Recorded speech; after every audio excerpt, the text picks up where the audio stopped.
Welcome, my friends. Couple of updates. Last night I hit over 1,000 subs, so I am so excited about that. That kind of made my night better considering I had a rough night last night. So Chloe is our Pomeranian. She delivered 5 puppies on her first delivery, which is abnormal. Normally Pomeranians have 2, maybe 3.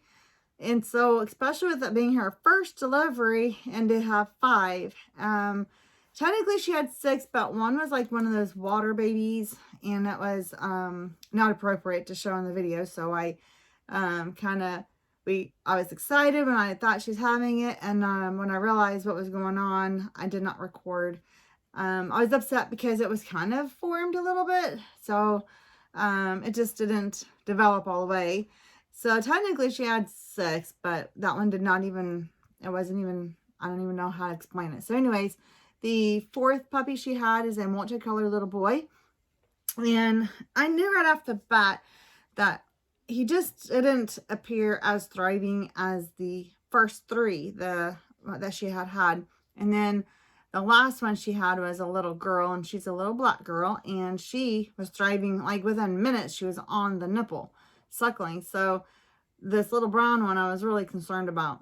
It was a multicolored brown one. So around 3 yesterday on Sunday, I did weigh them, and so I got their weights, and I'm keeping a record of their weights.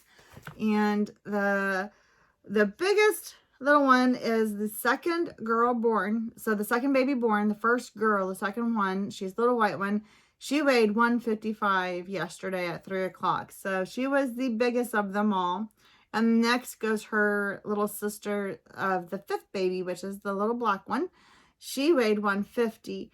And then it was the boy, the very first boy. He weighed 140. And then the 3rd baby, the little girl, the other white one, she weighed 137 and a half. And today I weighed them again. So let's just talk about the multicolored little boy first, because he really pulled on my heart.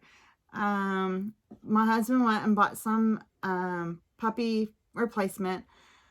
And at first I was like, well, we'll just do a little bit, trying to pump him up, get him going, and leave him with mom. And so at 3 o'clock I fed. And at 6 o'clock I went ahead and went in there, and he wasn't acting hungry, wasn't thriving. So I went ahead and weighed him. So he weighed 110.5 at 3. And when I went back in at 6, he had lost down to 109. Originally I fed him and he gained up to 111. So technically after his first feeding from me, it was 111. And then now he weighed 109. So I went ahead and I did the research to find out for sure how much 1-day-old babies technically need. And it's 13 milliliters. According to 100 grams, he gets 13 milliliters in a 24-hour period. So I was like, well, if I feed every 3 hours and I do all that, it's like 1 to 1.5 mils per feed. So it's like, well, if we can just get a mill in, we're not going to, I'm not going to force him. Because again, I'm still wanting him to be on mom. I just didn't want him to, I didn't want to have to raise him, but I want him to survive and give him every fighting chance. So I went ahead and fed him a meal, put him back with mom, and around 9:30 before I went to bed, I got him again, and he weighed 108. I was like, what in the world? We're just losing weight. So we rechecked the nipple, make sure it's the right nipple. He wasn't spending too much time. He's starting to get used to it. He was actually getting a good suck, and he was eating, and it only took about 10 minutes to feed. So I felt like that was a progress. And I know with NICU babies that I take care of all the time, that you don't want to mess with them too much. You don't want to force them to eat. I know we can tube them, and I know how to tube a puppy, but I just didn't want to go that route unless I had to. And I just couldn't figure out, and mom had been cleaning his bottom. So, I mean, I saw he had bowel going on. So it was working. His whole system was working. But I ended up pulling in and making a cot in there, and I just was going to sleep with him. And so I got a space heater up to us so I can make sure he stayed warm, because I was going to go ahead and just just take care of him. I decided at that time that I'm just going to go ahead because mom was not really as attentive with him as she was with the other babies. And I already know that that leads to failure. So I was just going to go ahead and do that.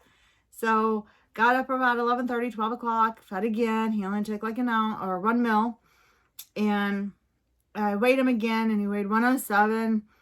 And by this time I'm getting really depressed about it.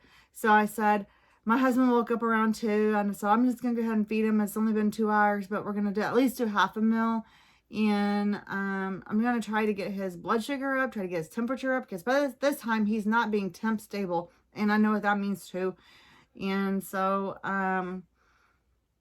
yeah, I just really kind of worked with him on that half a meal at 2 o'clock. And he just was not even, wasn't pushing with his paws. He wasn't as, I had to literally like, come on, I had to root the mouth and get him to go. He would suck, but it wasn't like vigorous. So, I stayed awake.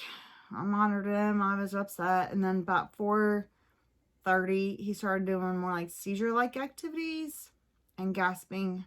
And so I knew that, man.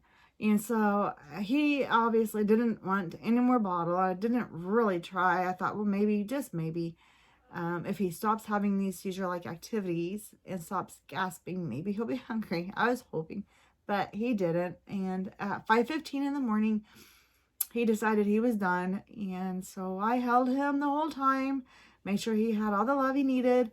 And Chloe's not even cried for him. So that, that's natural selection. That's what moms do. They know what they're doing. I think we just push a little bit more than what needs to be. But mom knew. She knew. But anyways, so here's my weights today. I am so excited to tell you. So baby boy 1, the all black with the white stripe. He weighed 140.5 yesterday at 3. And then today at 3, he weighs 144. So he's gained...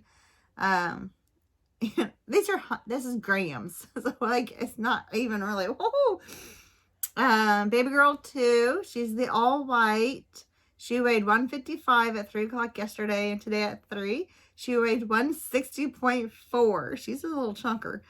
Baby girl 3, she's all white. We did find out on her left little back hip she has like a small little brown spot. And at first I thought maybe it was like bowel movement or something. I don't know.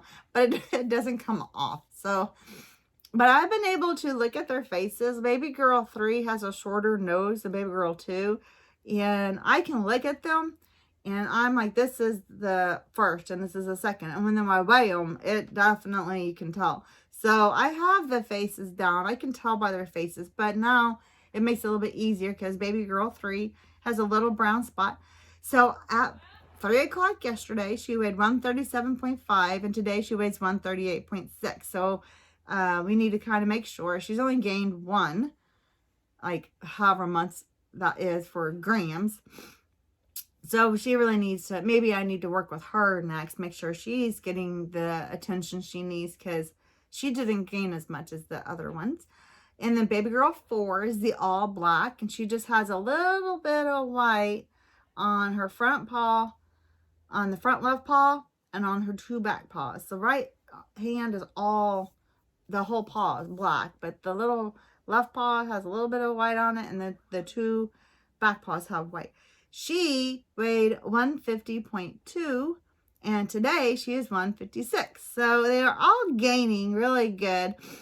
On average, it looks like it's about 4 or 5, except for baby girl 3. So we'll have to keep our eye on her.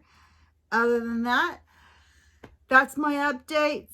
And I am really upset about that little multicolored little boy. I really wanted him to make it. I wanted a success story. I really did.